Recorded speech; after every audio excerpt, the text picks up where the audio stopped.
Hello, YouTube. It is Sunday. We just got done with the World Cup, but we're talking college football. We're grading the hires of the offseason and grading last season's hires, too. We're grading everybody. It's just the end of the semester. Like, subscribe, watch, enjoy. Anything else, Jack? Nope. Good. Enjoy this show, man. That was one of the greatest sporting events I've ever seen in my entire life. It was pretty Yeah. cool. There's some other soccer matches that pop into my mind that I was more involved in terms of like fandom, but that was amazing. That was truly, truly amazing. And it would be like if LeBron James and Michael Jordan played each Yeah. other on Yeah. separate countries, or like maybe in the NBA Finals at when Jordan was kind of at the end of his career and LeBron was coming up, and it was like the greatest finals in the history of basketball. And they both were outstanding in those. Yeah, like LeBron scored 60 and Jordan scored 55. Yeah. It was awesome. That was a rush. I mean, that's all time. I'm talking about the World Cup. Argentina just beat France in penalty kicks, and it was man. I'm so glad Argentina won though, because if they had blown those leads twice, that would have been rough. That would have been absolutely rough. No, and for Messi too. I mean, he cements himself as one of the greatest ever. He already was, but this may be the greatest ever. And he scored that. I mean, that was crazy. The whole thing. It was 2-0. It felt like France wasn't going to score. Then it was 3-2. Yeah. No, everyone knows what happened. But it went from 2-0 to 2-2 in 30 seconds. Yeah. No, and Messi and Mbappe are teammates, so they have to go and play together like next week. For non soccer people, I know we have Jordan versus LeBron. Where is the Messi versus Ronaldo debate? Like, does this end it, or does this even this the is field? really tough for Ronaldo? Yeah. All right. Like Ronaldo was cheering hard for France. Makes sense. Yeah. Sorry, I had to finish my spaghetti. But on college football equivalent, I'm trying to think when's the last time a college football game truly captured the entire world like that? And maybe not the entire world, of course not the entire world, but the sports watching world. I guess I have to go back to USC Texas in 2006. Yeah. We were all standing in bars watching the same thing, and just if Twitter had existed back then, it would have been even bigger. That Clemson Alabama 2016 with Coker or 17 was really good, but it didn't have the significance. Like Clemson was like almost the new guy on the block. Yeah. All right. Anyway, we're finished talking soccer now. We're going to talk college football. It's Unnecessary Roughness. Let's do it. Hello and welcome to Unnecessary Roughness, Barstool's college football podcast, brought to you by High Noon Hard Seltzer. If you are going home for Christmas this year, if you're hosting a Christmas party, if you got family coming over, or if you're just getting together and watching the bowls or going to watch the playoff with somebody, make sure the High Noon Tailgate Pack is part of your repertoire. It is 2 of the pear, 2 of the cranberry, 2 of the grapefruit, 2 of the black cherry, 4 of the best flavors they got. But of course, if you just want to go to any liquor store or any store really across the country at this point, it's High Noon's everywhere. You can get the peach, the lime, all the great flavors. Bar. It's in every bar now. It's like it is absolutely everywhere. It has taken off, and it's been fantastic. High Noon Hard Seltzer, the best drink for sports, the best drink, period. Thank you for sponsoring the show. High Noon changed the game completely. If you remember, we were just talking about 2 iconic football players or soccer players. High Noon's the iconic.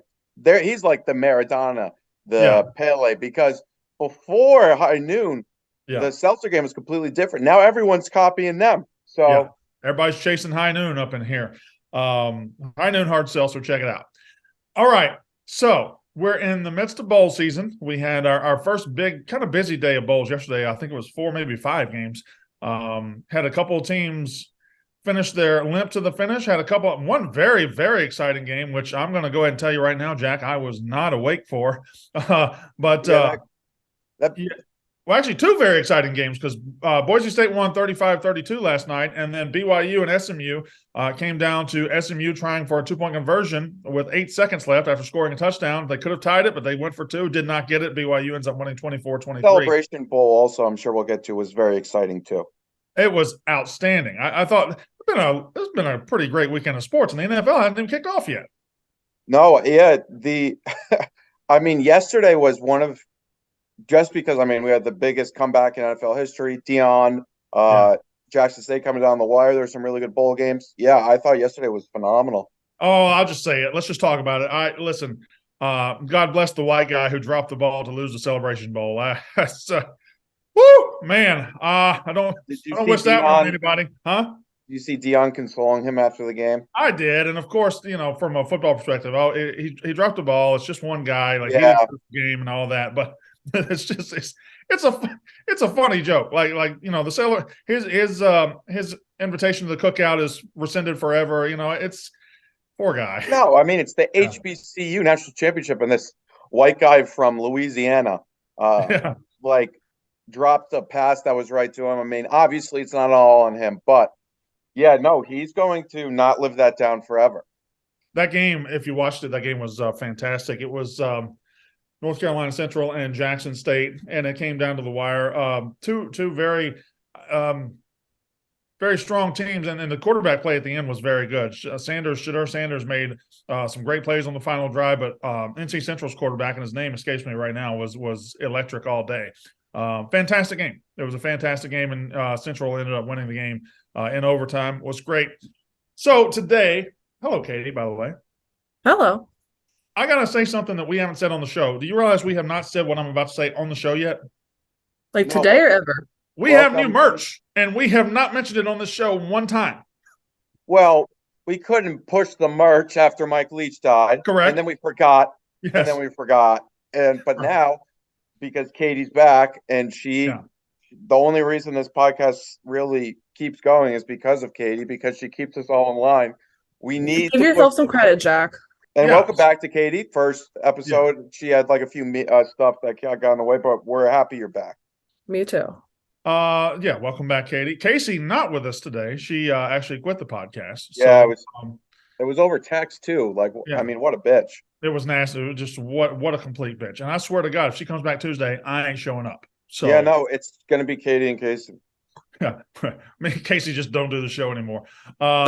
So yeah, our merch. We finally got Triggs draws, the guy, the artist for Barstool. I guess that's what I don't know. I've never met him personally, but I have texted with him several times. He just out of the blue one day, he texts me and says, "Here's a design for you. What do you think?" I said, "It's great." And his design is now available in the Barstool store. Unnecessary Roughness has decent merch. Finally, this is good looking merch. This is huge for us. Yeah. And I really like the design. Trig, by the way, he's been around forever. He makes so many things for Barstool. He's a graphic designer. He designs merch. He does it all, but he's also definitely the biggest Georgia fan that we have in the office. Oh, and he still likes me. Well, yeah. I think Yeah. He's probably a grown man who can take a little bit of ribbing at his quarterback or whatever. He's also maybe taller than you, Brandon. He's like 6'5", 6'6". Is he a big boy? Yeah, we bonded over when we thought Drake May was going to the portal. We were like, as long as it's not Bama, we're okay. Were there titties at the World Cup? Yeah. Oh, really? There was titties? Yeah. Phillies Clubhouse tweeted it. Yeah. Anyway, so our merch is in the store. Thank you to Trig. He's amazing, and it's a good looking design. And for the first time, we have merch that I'm proud of. And I say, listen, if you're an Unnecessary Roughness, if you're a Roughneck fan, you support us. Please go get this merch. It's fantastic. Today, what happened? The Jets got a big stop. Okay. I'm on the Lions, so don't do that again. Okay, sorry, my bad. But I'm a Jets fan, I understand that, but let's just make sure that we are respecting each other as fans and as bettors. Yep. So like yesterday, how we fried some fish because you guys couldn't deal with some cold. I don't know what you're talking about. I don't know what you're talking about. I don't know. Okay. I don't know what you're talking about. Okay. Okay. So let's go. I want to judge, and today is about judging coaches and coaching hires because we have signing day this week. And I feel like the transfer portal has now switched from entering the transfer portal to committing. We've made that loop. We've spun around where all the news has been, this guy's entering the transfer portal. Well, now they're coming out of it. You had a tight end from somewhere down in Florida, FAU maybe, go to Auburn today. You had an Alabama offensive lineman, Javian Cohen, going to Miami. They're starting. Yeah. UConn's running back at Michigan State, which is kind of funny. Yeah. Full circle. That is. What if he's just what if Jack just sent him as a spy or something, or sent him as to tear the whole thing down from the inside? Yeah, no. Or he'll just turn into Kenneth Walker, and I'll just have to sit there and be like, "Oh my god." You know, I last week I was passionate that Hendon Hooker should have gone to the Heisman ceremony instead of Stetson Bennett, and a lot of people didn't like that, or they did like it, whatever. Not enough is made by the fact that Kenneth Walker didn't make the Heisman ceremony last year. That's still, it's a year and a week later. I should have been as loud supporting him as I was Hendon Hooker this year, because that was an even worse tragedy because he carried that team by himself all year. Anyway, so do y'all want to do the coaching hires and give them letter grades first, or do y'all want to do the first-year coaches? Because we're doing both. We're judging both the coaching hires for this year, and we're judging the coaching hires for last year. I say the first-year coaches. Was that what you were going to say? Yeah, because at least we know all of them. Yeah, because those are not guesses. Those are we're actually looking at what they did. So I have I pull it up right here. I have, and we're doing the Power 5 first-year coaches because otherwise we would be here for 3 hours, and maybe there's a day. But I do think we need to pull out. Let's say we'll all say the Power 5 grades, but we'll also give an award to the best G5 first-year head coach. And really, that's one of two people in my estimation. But we'll see in just a minute. So should I go coach by coach, or should I say here are the A's, here are the B's, here are the C's, here are the D's? Let's go coach by coach. Okay. All right. So these are in no order. I just wrote them down by memory last night. So we're going to grade every hire from last year with a letter grade. Are you ready? Yeah. Lincoln Riley, USC. I give him an A, not an A plus, but I think he is a solid A. Out of I think 15 coaches, I have 4 A's to hand out, and we happen to be starting with one. Lincoln Riley gets an A. He changed the program immediately. He went to the transfer portal, and he got them to the brink of a playoff and presented them with a Heisman Trophy winner. That is an immediate change of USC and who they've been for the last decade. Jack, Lincoln Riley. I'm going to give him an A minus. There's obviously turned it all around. I think there's some serious concerns that we saw from his defense, which is preventing me from giving him an A or an A plus. However, I think he'll be able to fix them. And for the first year, A minus, especially considering the fact that he took a 5-17 last year to, like you said, what, 11 or 10-2, 11-2, 11-2, and 11-1, then with a loss, yeah. So yes, congrats to him. And A minus, I'm confident with. And for the future, though, I'm going to say A plus. Like, it's looking good for USC. Has anybody ever gotten a more free ride over the last few years than Alex Grinch being Lincoln Riley's defensive coordinator? Because he has not produced a good defense yet he's still employed with Lincoln Riley. Katie, what level of A do you give Lincoln Riley? I would agree with Jack with the A minus. I think he's, especially on the list, he's my number 2. I think, he lost to Utah twice, had issues with the defense, but still, very impressive all over turnaround. Sonny Dykes, TCU. And I almost feel like this has to be unanimous across the board, but I will go first. This is the only A plus I have. He took over a team that was bad enough to fire Coach Gary Patterson, who'd been there for 20 years, and he's in the playoff. He goes 12-0 in the regular season. If this isn't an A plus, then A plus shouldn't be a choice. Jack, go ahead.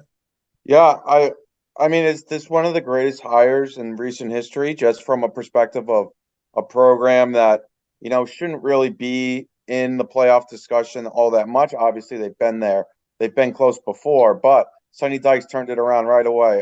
And there goes the Lions touchdown. Well, it's to call it the greatest hire is something we'll figure that out later, but it's the most unexpectedly great hire. Nobody thought Sonny Dykes was going to be the magic pill at TCU. I mean, he's a good coach, fine coach, but nobody thought, oh my God, they're adding Sonny Dykes. Look at him go. And here all of a sudden they're in the playoff. Katie.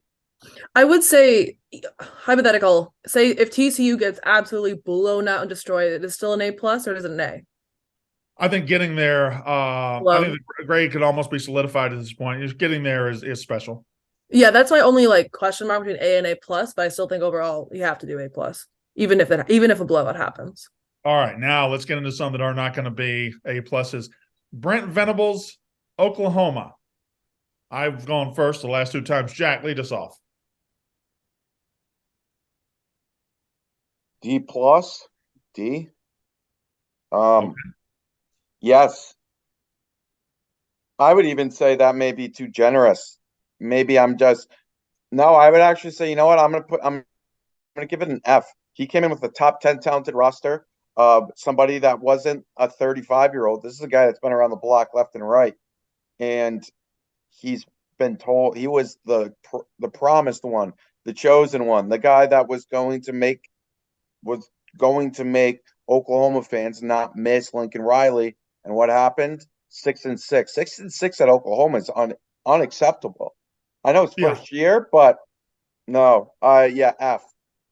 Yeah, he's most likely going to have a losing season in his first year because they're probably going to get destroyed by Florida State in the bowl game. Katie. I'm gonna have to go D minus only because I'm looking at comparing others on this list who I think did worse. At least he did make a bowl game. But also, yeah, he came as a defensive mind, and I think the defense was probably one of the worst parts of the entire team. Like, I was so excited to see, like, okay, Oklahoma's finally in the defense and nothing. So D minus for me. Yeah, I go with just a straight D because I got to reserve the F for somebody else, just like Katie said. But it ain't good. It's not somebody I would want to coach my team at this point. He came in and Oklahoma fans saying, yeah, but look at the roster, look at the roster, look at the roster. Yeah, look at the roster. It's better than 90% of the Big 12 right now. It's more talented. You've got more 4 and 5 stars than any team you'll play outside of Texas, who beat you 49-0. You've got a roster that's good enough to win games, especially in the Big 12, and you didn't. And 6-7 with Oklahoma talent is pretty embarrassing and is a massive, massive red flag. Especially if you look at USC. Oh, go ahead, Jack. People are going to say, oh, Lincoln Riley took everybody over to USC. Not really. Obviously, he took Caleb Williams, but he replaced it with a proven quarterback in Dylan Gabriel. Obviously, he struggled with injuries throughout the year. But then also, I mean, outside of that, USC took, I think, a defensive back and then Mario Williams. So I don't know if there was that many that went over to USC with him. And that roster heading into the season was top 10 talented. And he put out a top 75 quality team. Yeah. It also is tough because I feel like a lot of other head coaches look good. So that's the standard. You know that a first-year head coach can come in and be impactful. Like if this had happened 20 years ago, you're like, okay, well, that's the standard. Now the transfer portal, you know the potential. The bar is way higher. Katie, that's a great point. They play in the Big 12, and Sonny Dykes came into the Big 12 and went 12-0 and went to the playoff. Also, and I'm dealing with this with Florida fans right now, as I was talking to them about their bowl yesterday, and they got embarrassed again. And I think they've hired the wrong guy. And they're like, yeah, well, wait till after year 3 or year 4. What are you doing? It does not take that long anymore. You've got an antiquated point of view if you say wait till after year 3 or 4.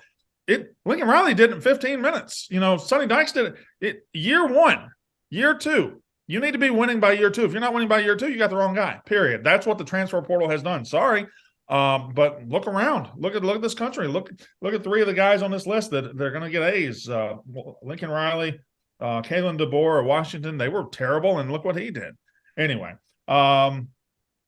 here's one that I just don't know. Marcus Freeman, Notre Dame. Jack. I would say a B. There was good times. There was bad times. There was really embarrassing times, but I think he turned it around. He's also putting together a really nice recruiting class, which I think matters. And I think a school that felt like was going off the rails heading into October, Marcus got the train back on track and finished strong. So I'll give him a B. I would be fine with a B minus as well. Katie.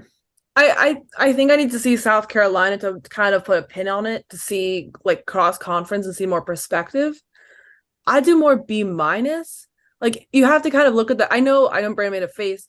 The beginning of the year, it's tough. Like if you look at just the second half of the year, it's a B plus. But I feel like you kind of have to look at the first half. Guys, I think you're both too high. I got him at a C minus. Like she said, you got to look at the whole year. They lost to Stanford. like they lost to Marshall and Stanford. And Stanford was wretched. Marshall was not very good. They barely beat Cal. I know they eventually got it together when they were able to play a lot of the ACC, who was very overrated all year. But man, like that just whenever you're in the first year of a coach and in October you're saying, yeah, but he's recruiting well. Well, it's not going very well. And like if I'm going to make the point about Venables, I think Notre Dame had better than 8-4 talent. I do. And they went 8-4. So I got him at a C-. Maybe I'm just overly negative.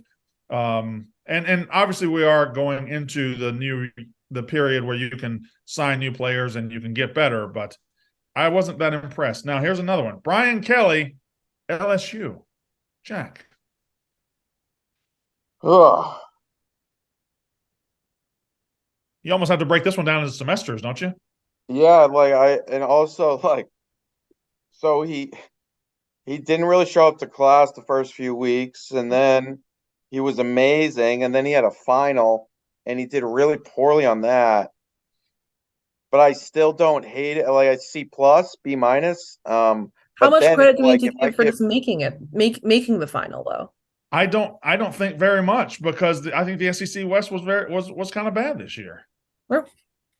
yeah, so B minus. I do feel weird giving Marcus Freeman a better grade than him, but there was times that LSU I was very confused by, and I think everyone was confused by. The Texas A&M loss really, I would have given him a solid B plus. The Texas A&M really brings him down to a B minus C plus in my mind. Katie. Yeah, I feel like I have to compare. You can't talk about Marcus Freeman without talking about Brian Kelly, the 2 seasons. I put Brian Kelly like one step above Brian Kelly, or sorry, Marcus Freeman a step below Brian Kelly, so I'm gonna have to put him at a B. Like, I still put a lot together, but not great. Yeah, so Brian Kelly, I got him at a B minus, and I think it might even should be worse. They get a lot of credit for beating Alabama. I mean, they probably got too much credit for beating Alabama. They beat Alabama in a great game, a 2-point conversion at the end, but we gave them credit as if they were beating 2012 Alabama, like this national championship Alabama, and they just weren't. Alabama wasn't as good this year as they've been, and nobody really punishes them for it. LSU lost to start the year to Florida State, and they lost to Texas A&M, one of the most embarrassing losses of the season. They proved they were not near Georgia's quality when they got to the championship game. They did get to the championship game, so I guess he gets credit for getting them up off the mat. I think LSU winning the West is more of an indictment on how good the West was or how bad the West was. So I think there should be credit given. It felt like that roster was going to fall apart after week 1. Seemed like Butte was going to leave. Yeah. And now Butte's coming back. It seems like the culture is pretty good, so I give him credit for that. But that's bare minimum stuff, right? I'm calling it a B minus. I think he had mostly a C year, but he beat Alabama, so you give him a little bump. But I don't think I think the Alabama win gave him too much of a bump in most people's eyes. All right, before we go any further, when we talk about see this beautiful beard right here, Jack is looking very clean shaven and neat. He is shaped up his beard and he's looking pretty good. You know why? Because Bic just launched a new line of razors for men and women, the Bic Easy Rinse. And Jack, you used this Bic Easy Rinse. How'd it feel? It was great. People will see why I used it this week, I believe, on social media. So keep an eye out for that. But you helped me. I was feeling very, low down in the dumps. Ugly. And because some people were saying mean things about me on the internet, but Bic helped me clean shave. And then also, there's no cuts, and I'm not the greatest shaver, and I think Brandon, you can relate to that. And thank God Bic came out with, I think there's like 22 patented new technologies that make sure you don't cut yourself with this new Bic Easy Shave. Nothing more frustrating than a clogged razor. It cuts you up, and then it just makes it hard to shave, and you got to go back over certain areas 3 or 4 times. Not with the Bic Easy Rinse. It features a first of its kind reverse blade design, patented anti-clogging technology, resulting in a smoother shave with less irritation. They figured out the perfect amount of space between the blades to allow for easier rinsing and no clogs. Buy them now on Amazon and Walmart.com. And starting in January, they can be found in retail stores nationwide. But I can change your life right now. Start living a life less clogged. Use 20 Easy Rinse. That's 20 Easy Rinse for 20% off Bic Easy Rinse at Amazon.com today. Again, go to Amazon.com, put you some Bic Rinse and Bic Easy Rinse in your little cart there. When you go to checkout, use the code 20EasyRinse for 20% off those beautiful unclogged razors. We move on with our coaching, and here's the one that sparked this list. It is Billy Napier at Florida. Billy Napier at Florida. Billy Napier at Florida. I give him a D. There are two programs, and what'd you say? I thought you were gonna go lower. No, I'm going to give him a D because again, I'm saving the F for somebody that really deserved it. I'm going to give him a D, and I'll tell you why. And Florida fans, for some reason online, have an issue for this. I hold the program at Florida and Oklahoma. I hold those two programs in higher regard, to a higher standard than your Tulsas of the world and your other schools of the world. So when Brent Venables comes to Oklahoma and goes 6-6, I think that's a red flag. And Billy Napier going 6-7 this year, and with a loss to Vanderbilt, with a talent roster that is nowhere near as bad as Florida fans want it to be. I think he's the wrong hire. I think he's a Sun Belt coach. I don't think he's built to compete in the SEC. And I'll tell you a couple of reasons. Number one is, look how many excuses Florida fans are making for him. Jack, you run the Unnecessary Roughness Twitter. This might be the coach that got the most excuses thrown behind him all year of any coach. Would you agree? Yeah, and it was especially because, I mean, it was a good win, but if Billy Napier, let's just say Cam Rising wins that game for Utah to start the year against Florida, I think the narrative on Billy Napier is completely different. I know that's very much changing everything. It's like, oh, if this win didn't happen, but that was a very close game. Yeah, and the fact is, and that's one of the things against him, in my opinion. In game one, they were good enough to beat Utah. And then you take 10, 11 weeks of development and they're losing to Vanderbilt. That's a red flag to me, man. And two points here. Number one is Florida fans are doing the same things that Oklahoma fans did.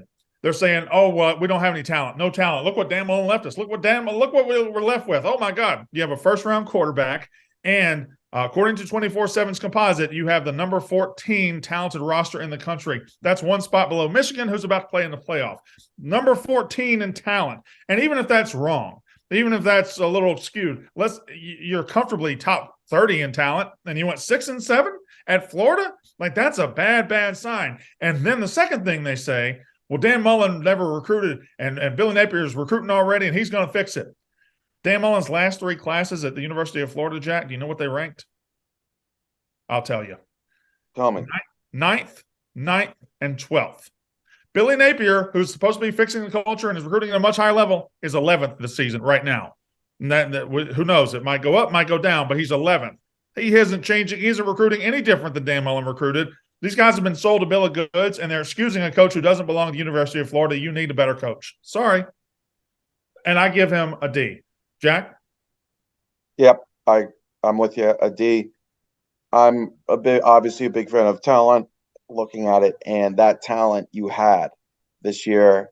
And I get it. Maybe those are guys that they were not necessarily rated correctly, but I don't know. Still, how do you lose to Vanderbilt? It's just, you're Florida. Ugh. Yeah. A solid D for me. And Napier has a lot to do. Tennessee fans are calling him Sun Belt Billy, and we'll see. Yeah, all you got to do is, it was kind of funny. I tweeted out, it was like, Billy Napier's first year at Florida was, and then blank, and there was replies, and yeah. Also, yesterday was embarrassing too. There was a clip I put out on Twitter and on the Barstool Sports main account where there was a player on Florida who was just like jogging as a pass rusher. It's bizarre. Yeah, and one last thing I want to say about this, just in Florida fans' favor, and maybe Oklahoma fans' favor. They all like to point out, Nick Saban was 5-6 in his first year, and he lost. I understand. Your guy isn't going to turn into Nick Saban, trust me. But do you want to make it more relevant and more modern? Josh Heupel went 7-6 last year and lost his bowl game to Purdue, and then all of a sudden the next season, bam! In his second year, they're 10-2 and they're close to the playoffs. So can be done. I don't see it, but it can be done. And don't use Saban or Smart, because your guys are never going to be that. Use somebody like Heupel. Trust me. Katie, Billy Napier is great for you. I'm gonna do D-. Only reason it's not an F, I think, is because I think the Florida name will bail him out. I think it'll help recruits a little bit. with the SEC and whatnot. Like if he was playing in the ACC, I think it would be an F. Yeah, like the win over Utah, yeah. Otherwise, I just, what are you excited about looking to next year? That's a good question. Like you're losing your quarterback too. Well, what are you excited about? Unless you got to go get a transfer, I assume. So You got to think someone for the 2024 class, the one that they're targeting, but that's what, 2 years. well, they have a freshman coming in, right? So I think they're No, the freshmen they came coming in, they rescinded his scholarship because he like said he rapped the N-word on a well, TikTok no. video. When's Rashada coming in? Oh, that is true. They got Rashada right after that. So yeah, Yeah. Rashada's coming in. Yeah. Kalen DeBoer, Washington, and this is my third of 4 A's that I'm going to hand out. Kalen DeBoer came from Fresno State. Washington last year not very good, although they probably underperformed to their talent last year, and this year they performed more closely to it. Washington's one of the most under talked about teams in the country. They went 10-2. They beat Oregon at Oregon. And Michael Penix was one of the best players in the country, and nobody really talked about him. Kalen DeBoer gets an easy A for me. Go ahead, Jack. Yeah, easy A for me. He took a guy in Michael Penix who really struggled in his final 2 years at Indiana, or maybe his final year, and he turned him around. Obviously, he coached Penix at Indiana when he was playing really well, but took him to that next level, rejuvenated a very underrated football program out West, and is looking like he can really take that top level of the new Pac-12. Obviously, he'll be always battling with Oregon, but if they stay there and they're in the Pac-12 for the long time, he'll be at the top as long as he wants to be there. I tell you what, I think the Pac-12, even when USC and UCLA leave, is still interesting. Washington has a great history. They can be a top tier program. Colorado's now, got Dion, so you see what they'll do. Utah's going to be solid. Oregon's going to be solid. So Pac-12 doesn't die when USC and Oregon UCLA. State's really turned it around. Obviously, we're going to have to see Cal and Stanford really take steps forward. But outside of that, Wazoo also looking like very good as well. So, the Pac-12, and they haven't added anybody yet, right? Am I They haven't added anybody yet. We only had that rumor where we thought one day they were going to announce San Diego State, but they didn't. Yeah, Fresno State and San Diego State being added wouldn't be the worst either. You would take Fresno over UNLV? I guess I'm just basing past wins more so than what an actual impact would be. So UNLV, but like UNLV's just, show me something. I understand, but I just think they'll want to lock down Vegas a little bit, even though they are really. But I think they messed up by allowing BYU to go to the Big 12. I know they weren't open, but they should have saw that movement going and tried to go and take them. The problem with that, Katie, is now you get into the political world where the politics of your West Coast teams and the politics of BYU just are never going to mesh. So I think BYU had to go to the Big 12 when it comes to that. Fair enough. For Deboer, the only thing I would add is just also to be able to get Penix back for another year instead of going to league. Like that's a huge accomplishment for him. So it really is. So you give him an A? Yeah. Mike Elko. Oh, sorry, A minus. Why are you giving him an A-? I look at compared to Sonny, like if Sonny Dykes is the standard for an A plus, like I have to it's if it was just rating him by himself would be an A, but I have to look compared to Sonny Dykes. Like I'm looking comparatively as well. Your organized ass mind just will not allow you to have anything hanging out there. And it all has to proportionally had a much better year, I think. Hers all has to fold neatly together. Mike Elko. I'll tell you what is organized. That's the exclusive ticketing partner of Barstool Sports. Are you talking about Game Time? Yes, I am. I'm talking about Game Time. Created by fans for fans. Game Time is a new ticketing app that makes it easier than ever to score last-minute deals on tickets to sports, concerts, and shows, and they guarantee the lowest price. Everyone listening knows about Game Time. We've talked about it a billion times. I've gone to events with Game Time. Katie's gone. Brandon's gone. Casey's gone. Game Time has treated us incredibly well, and they will treat you even better. Game time is it can be a lifesaver at the end where you're like, okay, well, I don't have tickets to this event, but I wake up the day of, I really want to go. I really want to go. You think you're going to be screwed by high prices, not game time. Game time is going to take care of you. It's going to get you the lowest price guaranteed. They figured out the algorithm of how to get the lowest prices on these tickets and how to take care of their customers and people like us. I've gone to hockey games with Game Time. By the way, Game Time, shout out to you. Monday night, December 26th, WWE's in Madison Square Garden. Holler at your boy. But Game Time is the best ticketing app out there, and is something that is something that if you haven't tried it yet, and you think, okay, well, they're just blowing smoke, go ahead and download that Game Time app.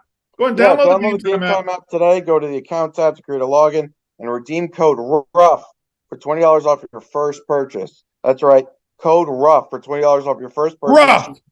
Yep, ROUGH. Terms to apply. Download Game Time. Last minute tickets. Lowest price. Guaranteed. I don't like the way you said that word. Okay. Mike Elko Duke. And this is my fourth and final A. I don't know that I thought Duke would be worth a shit at all this year. I thought they might be one of the worst teams in America. They were not. Mike Elko came from Texas A&M, and, you know, him leaving didn't do them any favors. I got Mike Elko at an A for Duke, Jack. Yeah, Mike Elko, he's up there with Sonny Dykes with turning around a program. That, you know, TCU is not similar to Duke. TCU was in playoff contention, has gone to BCS bowls. I think, has Duke ever made a BCS bowl? Not BCS, New Year's Six now, but no, they haven't made New Year's Six. The last decent bowl they made was probably that Peach Bowl against A&M. Yep, but that was before it was a New Year's Six bowl.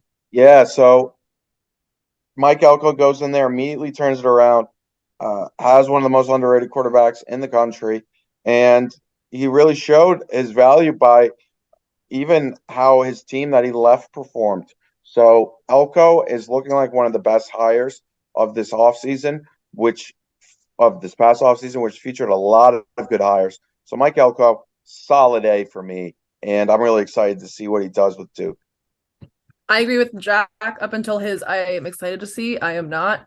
Yeah, everyone thought Duke was a basketball school only. They actually have people in the stands now. You'd be an A for me, and I don't like it. Dan Lanning, Oregon. And here's another one that almost could be broken up into semesters. Like, he bombed his first test. Like, he showed up the first day and you thought, oh, this guy is not cut out for college. This guy's going to fail. He's going to be drunk and out of school in 3 weeks. And then all of a sudden you look up and he's one of the best students in class halfway through the season. And then you're thinking, okay, well, maybe he's going to be valedictorian. And he fails again. Dan Lanning, George, I'm going to let you start, Jack. Dan Lanning, yeah. And it seems like he's really working the transfer portal well. He's getting these SEC guys up to Oregon.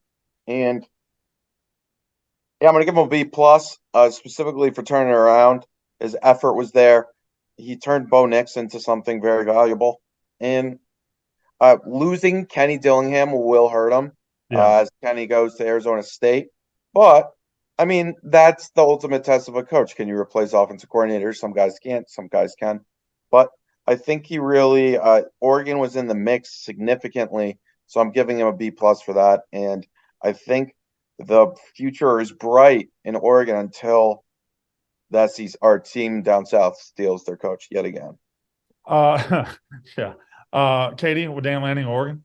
Would agree the B plus. I also think they're going to get like Dante Moore, which is a great quarterback. But yeah, I also feel like we've kind of chucked out the Georgia loss at this point. It looks like Dante Moore, by the way, is going to go to UCLA. At least that's what On 3 Sports is saying. At least last time I saw, there's he and Dan Lanning were doing it looks like he had a good official visit, and it came the hype was there. Is a 5-star quarterback who has been on flip watch since the second he committed to Oregon. Like, didn't Michigan State think they were getting him at some point? Like, Dante Moore just seems like wherever he visits last, they think they're getting him. Yeah, no, and the situation with UCLA, I guess yesterday, it flipped from he's committed to Oregon, and Katie's right. There was the photo of him, Lanning, and Moore, I think, in Detroit, where that's where, or the Detroit area where Dante Moore's from. And yesterday, I guess On 3 Sports, their version of the crystal ball, they are now 54% towards UCLA. So we'll see. And UCLA, by the way, just picked up a quarterback, Colin Schlee. For the Penn State guy. Yeah. Also, I think that he gets so much credit for in the same way Keelan Deboer for turning on Michael Penix, Dan Lanning with Bo Nix. Like I had him myself on my shit list one of these weeks for saying that he was so bad. He's like, actually, he turned it around. Bo Nix is difficult, man. I don't think Bo Nix was ever. He was never as bad as we pretended he was, and then this year he was never as good as people pretended he was. Like if you look at his numbers this year in the Pac-12, they're kind of middling. Like they're behind a lot of guys. They're behind Penix. They're behind Caleb Williams. They're behind DTR. Like his numbers are fine, but I think Bo Nix just he like stays in the middle lane, and then people act like he's going so fast or he's so slow. And the truth is, he's really just an average, slightly above average quarterback. Did I say Dan Lanning yet? Because I gave him a flat B, a B flat. I don't know that I came out there overly impressed. He won some games there in the middle of the season, but then when it came time to win and really make the team special, they lost. And yeah. Losing to your in-state rival, I feel in your first year is not a good way. No, especially blowing a big lead like that and losing to Utah the way they did, or whatever. I don't know. They lost to Utah, didn't they? They lost to Washington, Oregon. Washington, thank you. I knew about they beat Utah. Yeah. They beat Utah 27. I don't know, whatever. 20-17. Yeah. My mind's jelly. Joey McGuire, Texas Tech. This is a weird one for me. I don't. It seems like off the field he has won that fan base over, and they love him, and he recruits, and he does this, and he's Mr. Texas. But on the field, there was never a moment this year where I'm like, my God, Texas Tech is coached well. Jack, what do you make sense of Joe McGuire for me? Yeah, B-B. He beating Texas is very significant. Beating Oklahoma is very significant. So yeah, you have to give them at least a B-B. Are they something that was like amazing? No, drop dead amazing. No, but Joe McGuire goes into a school that's not difficult to win at, but a little bit more of a challenge. And he had a good first year, so I'm giving a B-. I'm going to lose all my bets. I just want y'all to know that. I'm just going to update y'all right now. I'm going to lose the Lions. I'm going to lose the Panthers, and I'm going to lose the Jags. So update your schedules accordingly. I'm going to lose all those. Katie, whatever coach we're talking about, talk about him. Beating Texas and Oklahoma, I think, was the saving grace. I think otherwise, if it was not for that, it'd be a C+. So I would agree with Jack. Now it's a B-. Like it's that is what he did. What I feel like you used to expect a first-year head coach to do. You have some ups, you have some downs, a little progress. Yay, thumbs up. But for the Big 12, beating Oklahoma and Texas is huge. So B-. I got him. Where were the I'm just looking at his schedule. I have it pulled up. What? I have it pulled up. If you want. Where were the downs for them? So they beat Murray State, beat Houston, which was ranked at the time, lost to NC State. Well, to me, one of the downs would be if I'm good enough to beat Texas and Oklahoma in the Big 12, why am I going 7-5? Like that. We just shit all over Oklahoma for just being 6-6. So is it the same way you're beating Alabama? It's like, wow, that's a great team, or is the team actually the front of the jersey or the back of the jersey? Yeah, I'm looking at it. Downs are hard, are kind of hard to find, I guess. Yeah. Maybe I was being a little losing to Baylor. Yeah, getting destroyed by Baylor. But that's probably pretty much it. They lost on the road at Oklahoma State. They lost on the road at Kansas State. They lost to Baylor. They lost on the road at TCU. All right, I've convinced myself, or you guys have convinced me. I'm going to give him a B. I'm going to give him a B. We go next to Mario Cristobal, Miami. Now, this one's going to be a little weird because I think Mario Cristobal eventually will be like an A or a B. I think eventually, he's in the garage right now and he's changing that program out and he's gutting it and he's changing the engine out and he's doing everything. But I still thought they'd be better than that this year. I thought they'd be really good this year, and they weren't. The quarterback fell off a cliff. Their whole roster fell off a cliff. This is the only F on the board for me. I got for 2022, Mario Cristobal and Miami get an F. But I still think he is the right coach going forward. He is recruiting at a high level. Jack, what do you think? You give him an F? I give him an F, yeah. Yeah, no, yeah. I'm agree. First year F, without a doubt. Is the future still bright there? Yeah, I still believe in Mario Cristobal. But they lost to Middle Tennessee. Yeah. And, their effort at the end of the year was disgusting, man. I watched them play their final game of the season.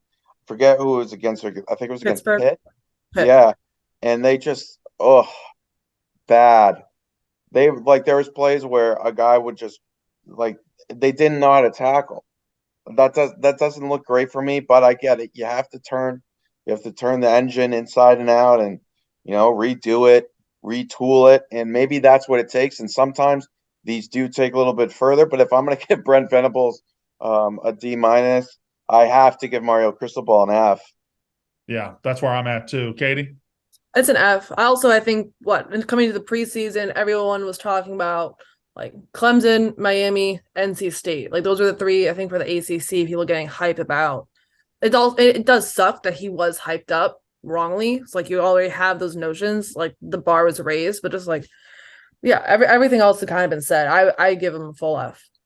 Last one we're going to talk about, because I'm just going to tell you right now, Tony Elliott at Virginia, real life took over the Virginia program at the end, and I'm just not going to talk about Tony Elliott in Virginia. Like we'll put them to the side because some things are bigger than sports in negative ways sometimes, and that truly was there at Virginia. But in the same state, I've got Brent Pry, Virginia Tech. I give him a D, and this isn't even about wins and losses. They're just hard to watch. Virginia Tech's hard to watch. Like there's no identity to them. I don't know who they want to be, and they're just a run-of-the-mill ACC mediocre team. And I never thought Virginia Tech could get to that level, but here they are. I got Brent Pry at a D. Jack? Yeah, no, I'm with you. D plus. There was moments where they showed themselves to be decent, but Brent Pry, I just don't like. Where does Virginia Tech go from here? They're really getting into a point of if Brent Pry doesn't work, they're one more coach away from being someone that's like, right. Oh, wait, will they ever return to what we knew them as? I'm not Chris. saying they're going to get there, but let's say Brent Pry next year flops and they hire another coach that doesn't work out. You could really look at Virginia Tech as somebody that is almost like a Nebraska, Well, I think it's a fair question where you have to say, okay, well, we thought it was a program that was very good. Turns out it's just one coach who was able to be great at a program. And if this isn't Beamer, then maybe nobody else is ever able to be good at Virginia Tech. Like they haven't proven outside of Beamer that they can be a winning program on a year in, year out basis. Katie? It's also, like I said, for Florida, Billy Napier, at the end of the day, I feel having the Florida name on your jersey will kind of give you a little bit of a cheat code. Virginia Tech, outside of maybe the area for Virginia, like you have to actively go and recruit. You're not going to have people growing up going to Virginia Tech games going like, oh, I'm so excited to go. Like it's not a national name recognition. Yeah. Like this is a true like ground up rebuild. They get no assistance, no help. Like this is all on him to do. That said, yeah, like D minus. The only reason it's not an F because I think it's just he is probably the hardest job out of these coaches. I will tell you what's not enough.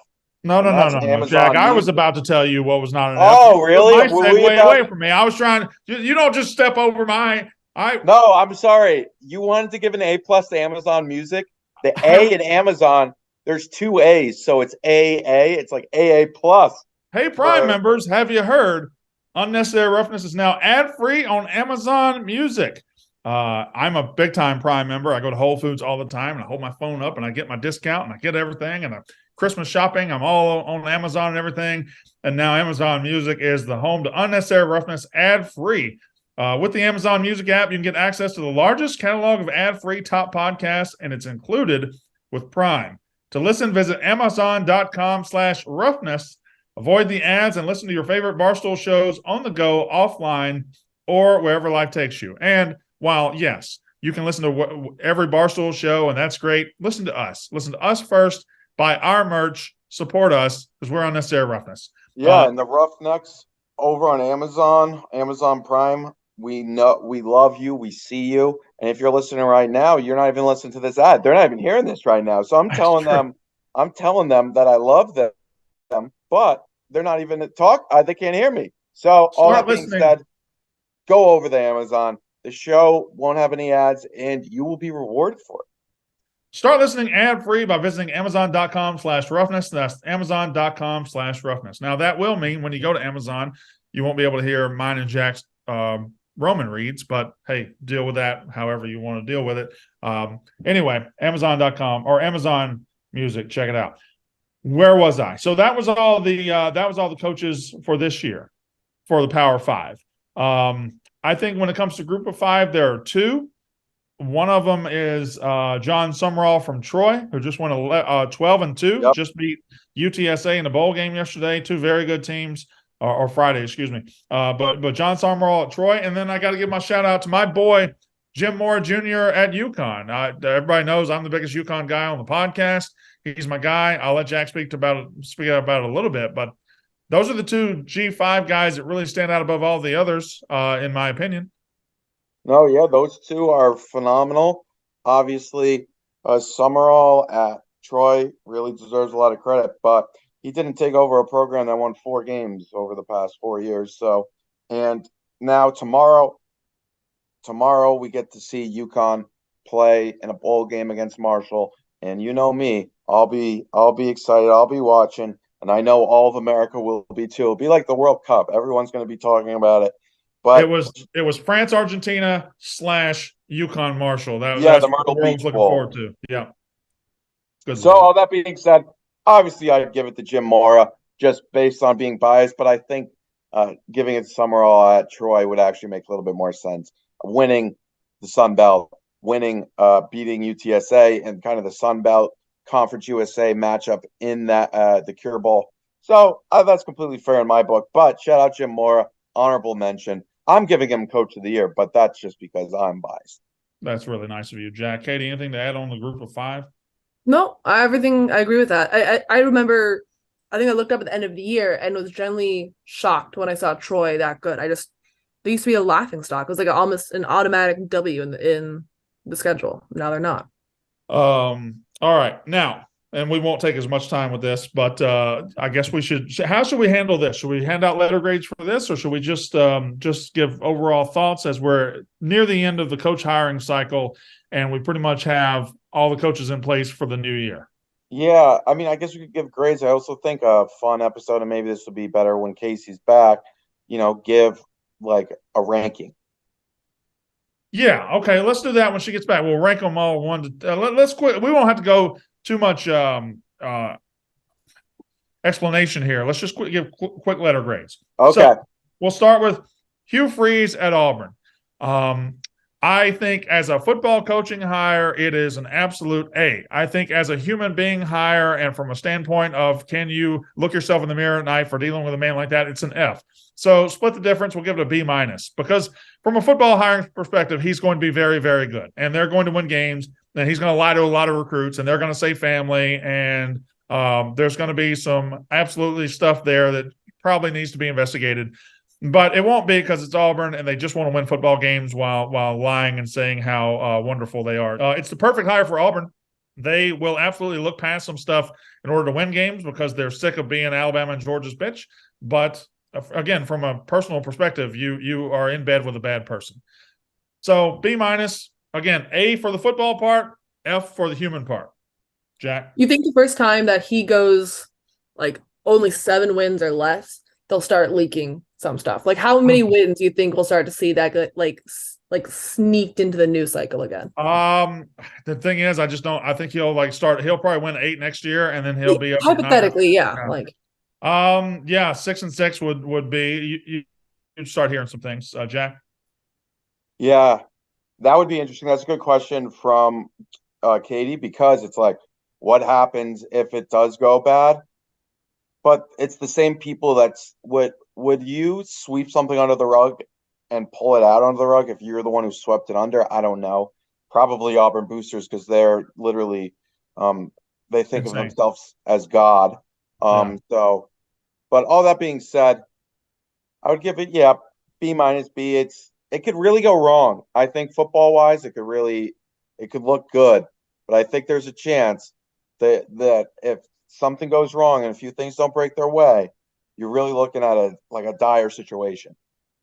Katie, right there. I think this is the biggest spectrum. Everything Brandon said is dead on, but I think this of all the coaching hires this year has the biggest room for error. Not room for error, but like it could be the A or an F, and we'll find out in 2 years. I don't think anyone else has like as big of like a spectrum that they could be graded at. It It's does look like, and it does look like they got through the rocky parts, if that makes any sense. Because there was a point there where there was a lot of people discussing Hugh Freeze's past, old articles and whatnot. I was like, wait, are they going to have to, I don't know, maybe not hire him? But they got through that. They got through that news cycle. They hired a PR firm, which is hilarious. But should Hugh Freeze be coaching? I don't know. can we But have a final ruling on the Twitter? I don't. I want to believe that Auburn won't let him use his Twitter. So we're gonna go with that. Fair. Yeah, I'm with you there too. Yeah, we're going with that. He's not allowed to use it. If we were ranking our coaching hires, this following one would be my number one, and it will be when we ever do it. Luke Fickell, Wisconsin. I think they had the best hire of the offseason. I give it a solid A, Jack. Yeah, Luke Fickell. It was funny. We went into all of the coach hiring offseason, and we didn't talk about him at all.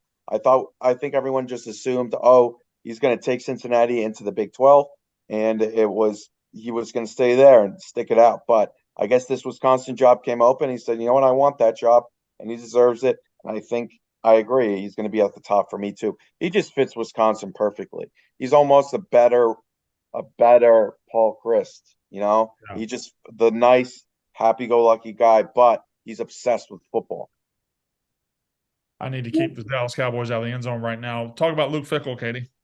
I think he's good. I feel like almost to reserve judgment for everything. Like I'm almost scared to give out an A or an A minus because I feel like unless you take Jim Harbaugh or Kirby Smart from someone, I feel like the max I feel comfortable is like a B plus, and that's on me. But I agree he'd probably be number 1 or 2 for my coaching hire. So I'm gonna give him a B plus. Interesting is like what you just said. Like unless you take Harbaugh or Smart, the interesting thing is where are the coaches this year that we'll look back on and think the Sonny Dykes? Where's that guy? Yeah. Who's going to be the Billy Napier? Because that always happens. It seems like every hire is great, and then it's not. And then also on top of that, there was one thing that I was thinking of specifically, but go ahead, Brendan. I'll remember it. Don't think any of these teams have TCU potential next year unless the transfer portal just goes buck wild nuts crazy for them. Like, about TCU coming? I mean, Jack did, but no one saw it to that extent. I mean, I didn't see it. Yeah, I thought they'd go like 8-4, 9-3. Yeah, you're still high on them, but I don't think a single person, maybe outside that fan base, was like they're winning. Well, they didn't win, but like they're going to be like a title contender. Yeah, but yeah, there's still a chance they're just the least mediocre team in the Big 12. It's just, I think that I like. There's still, we haven't seen the Big 12 have to prove it outside the Big 12. So but again, you can't really fault. All right, Matt Rule, Nebraska. I give it a B. It's a name. It's a big name. We'll see. He's never had to build lasting success at a program, and that's what Nebraska needs. They need to not only be back to decency over the next 2 or 3 years, they got to sustain this thing and get this program back where they think it ought to be. And he's never been the guy to have to do that. So we'll see. I got a B because I do think he's a solid guy. Jack. Yeah. I mean, if he pulls off Raiola, however you say it. Yeah. The 5-star quarterback, the number 1 quarterback of 2024, just decommitted from Ohio State yesterday. And his uncle is the offensive line coach in Nebraska right now. Well, his dad played in Nebraska. His uncle's numbers retired at Nebraska. I thought his dad's numbers were retired in Nebraska. That's not his dad? Oh, that is true. It's his dad who's retired. His uncle's the uncle's offensive line. All that being said, if he pulls that off, I'm definitely putting up to a B plus, but B right now. I think he could work. But I mean, if we sat here when Scott Frost was hired, he would have been like A plus. Yeah, A plus. Yeah, it looked like the best hire ever. And then, Katie. That's why these are just so. Yeah, like how do you do it? But you have to do it, I think, and you have to take. We're in the business of takes. Yeah. I think he's a B plus. He's probably back and forth for Fickell if he can pull it off. Like it. Do I think it's fantastic? No, but do I think it's probably who Nebraska needs? Yes. Yeah, listen, I think Matt Rule might be the highest, could be the highest return. Like we might not even have seen the best of Matt Rule yet. So it could work. This could be the best hire of the offseason for Nebraska. From a program perspective, the biggest change of a hire, the biggest going from irrelevancy to relevancy happened when Colorado hired Deion Sanders.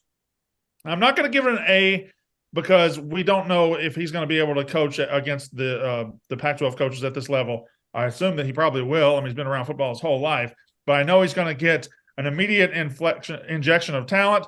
But more importantly, Colorado is a name that's going to be talked about in college football until the day he retires or the day he leaves, and that is worth its weight in gold. I give Deion Sanders a B+ because Colorado immediately made themselves relevant the moment they hired him, Jack. Yeah, I think I'm going to give him an A-. This is such a big hire, and I think it's really going to work out. He's going to have a team that's going to look really good next year. And after that, even better. I'm a believer in Deion. I do think there are some things that are a little bit like, all right, Deion, like enough. But the thing is, people love Deion, but man, do people want to see him fail. Yeah. They want him to fall on his face. The announcers yesterday. Not even just the announcers. I got that more because it was like he's leaving the HBCU, da-da-da-da-da.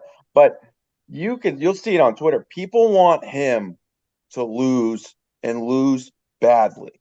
So I'm interested to see it, and I think it's great for college football. I'm cheering for him, but we'll see how it works out with him. I think for preseason, like we're giving these in preseason, game hasn't happened. I know I just said I'm not going to give out any A- as A. I'm already going to counteract myself. I think just for preseason, no one cared about Colorado. No one looked at them. I think on the first day that it was announced, all their engagements were up, like sales were through the roof, all the website visits and traffic, like their name, everyone was talking about Colorado. Right. So for him, at least just on preseason, on name, on talking about the program, he's an A- right now. Yeah, Colorado is relevant again just based on hiring him, period. And that's half the battle. I don't want to get bogged down. We'll go a little bit quicker through these last ones. Kenny Dillingham, Arizona State. He was Oregon's offensive coordinator. I don't know. These next ones are all speculative hires. Like, I don't know if the next one could be Sonny Dykes because these are young guys or young coordinators getting their chance for the first time. And I'll just group them together. Dillingham, and Troy Taylor wasn't a coordinator. He was a lower level head coach. Dillingham, Troy Taylor at Stanford, Ryan Walters at Purdue, Georgia Tech's interim coach who became their head coach, Key, was it? Right. And then finally Mississippi State's Zach Arnett. So those are 5 guys that either came from the coordinator side or a lower level who are now getting their chance. Does anybody want to say who they think might be the best out of that group? Also, I think Tim Beck he was NC State's offensive coordinator to Coastal.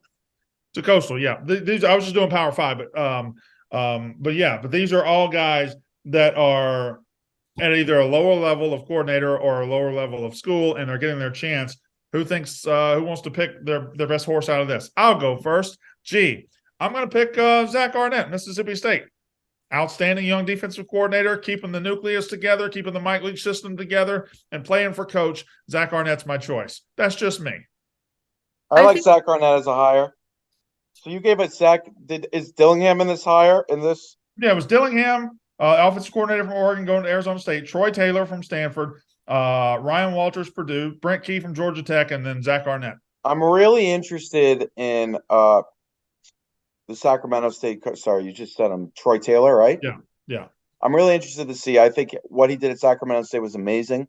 And can he go over to Stanford, which is much higher? I don't know Sacramento State's academic pedigree, but I don't think it's great.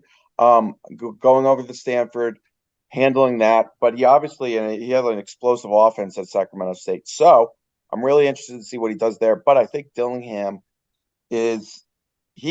the thing is, it's like sometimes you hire these young offensive coordinators and it's like, oh, it's great. They look like they're gold. And then they just turn out to be shit.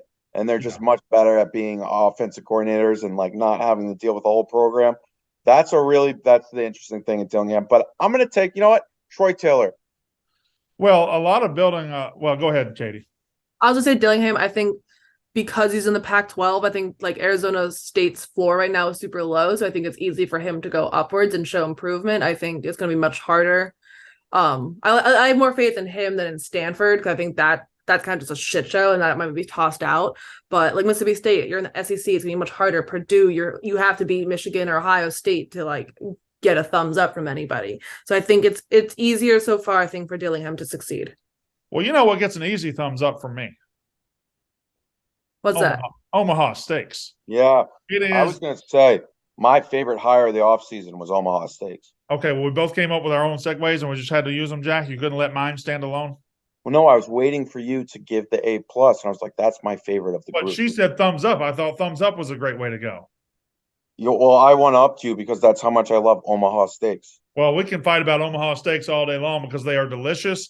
They are juicy. They are tender. And they are the perfect gift for this holiday season. Christmas is here. 1 week from today. 1 week from today is Christmas. And you can achieve gifting greatness when you give the gift of perfectly aged, tender, and delicious Omaha steaks. But wait, they don't just have steaks. They have a delicious selection of steaks, of premium chicken, of hot dogs, pretty much every cut of meat you can have. They got it. They've got various gift packages to make shopping for the ones you love nice and easy. Go to omahasteaks.com and take advantage of 50% off site-wide right now. That's 50% off site-wide. Plus, you can use my code Walker, that's my name, at checkout to get an additional $40 off your order. Omaha Steaks has everything you need to give a gift that's simply perfect. You can send an assortment of mouth-watering favorites like the Butcher's Cut Filet Mignon, the air-chilled boneless chicken, or the ultra-juicy burgers, even comfort meals that are ready in a flash. Don't wait. Order right now and beat the shipping rush. Go to omahasteaks.com and use promo code Walker at checkout. Omaha Steaks is a gift from the heart, a gift that will be remembered and with every unforgettable bite. And order with complete confidence today, knowing you're ordering the very, very best. Again, you go to omahasteaks.com right now. Take advantage of 50% off site-wide and use code Walker at checkout to get another $40 off your order, which is already 50% off. A minimum order may be required. All right, mopping up the coaches here. Just the one little coach switch here. We got Scott Satterfield leaving Louisville, going to Cincinnati, and then you have Jeff Brom going from Purdue to Louisville. Who gets the better of that? Got to be Jeff Brom in Louisville, right? What? The Louisville said you can keep him. Yeah. Yesterday. Anytime there's a coaching hire where they hire a coach from a team and they're like, good, I'm not sure that inspires a lot of confidence when I'm Cincinnati. Yeah, so have you ever thought of one where it's worked? I don't know that I can think of one. Like if you're taking somebody's loose change and they just don't care to protect it, I don't know. I don't even know if I can think of one that's in this realm. I mean, how often do you hire a coach that doesn't have any momentum behind him? Christmas came early for Louisville. Yeah. It's bizarre. I mean, Louisville fans were kind of like, well, not only he was bringing in a top 20 class. Not only did they lose Satterfield, who they didn't really love, they get their home guy. They get Jeff Brom to come back, who just won the Big Ten West at Purdue. So at Louisville, it's like you got a double gift. You got your guy who you wanted 4 years ago. You didn't get him. And now you got him. And you listen, whatever about football, whatever about top 20 classes, they didn't like Scott Satterfield. He didn't like them. Like that, they just didn't feel right from the beginning. Yep. And sometimes that happens. They got a better fit. They got a better fit. Yeah. They got a better fit. Maybe I'm on the wrong side of Twitter, but I feel like I haven't seen Purdue people complaining about losing Brom. I feel like everyone's like, okay, makes sense. We knew this was going to happen. Everyone's kind of like giving him the blessing. Like no one's like, oh, you're traded, you're leaving us. Well, I think they like it. I think that anytime a coach goes home, I think you have to tip your hat to him and say, okay, well, that makes sense. So we think we're a better program than Louisville, but you came from there. You want to go back home. I think, and Purdue, to me, they're not an unclassy fan base. Like they're salt of the earth people. They're not like Michigan fans. So I think they're good people. So that's Purdue. Anyway, anything else to add with coaches or anybody that I haven't mentioned? I don't think so. I personally, back to the Tim Baggett Coastal, their offense was disgusting. I know Devin Leary was injured, but I am very curious to see how that works. I know Jamie Chadwell chased a bag, but like they were the I Pissed Teal. They all had mullets. They had the mustaches. And now going to Liberty. Like I know it's probably like a little bit upgrade coaching, but that just is not a personality match to me whatsoever. Well, Liberty just got done with a guy who was busted for calling hookers. So But at least like he needed the revamp. He needed the change of image. Like like Coastal Carolina is a fun team to watch on and off the field. Like But they're irrelevant. Liberty pays you much more money, and it's like a significant upgrade. You have no, this I weird that's what I'm saying. Like infatuation with Coastal Carolina. Like Liberty's a much better job. We got by the way, we got Grayson McCall watch to Auburn at any moment now, I think. if he goes to a Power 5 school, I will be placing a Heisman future on him. Really? Yes. That big of a deal on him. I mean not big like a unit, but I've been high on Grayson McCall for a very long time. I've always thought that he's like a because list day number 1 for me. Chicago Bears just punted from the 31-yard line. That's what Twitter's telling me. All right. I think that's a good stopping point. And next Tuesday, you guys can talk about whatever you want. I'm headed to Laramie. I'm flying to Laramie, Wyoming tomorrow to interview the Wyoming Cowboys, who are getting ready for the Barstool Sports Arizona Bowl on December 30th against Ohio. Caleb's flying to Ohio. I'm flying to Laramie, Wyoming, because that's where I'm at in this company. But yes, I'll be. So if you're a Cowboy fan, hey, I'm coming to see you over the next couple of days. So I won't be here Tuesday. Casey will be back though. 100%. All right. Thanks for leading the ship today. Well, I lead the ship every day, Jack. That's true.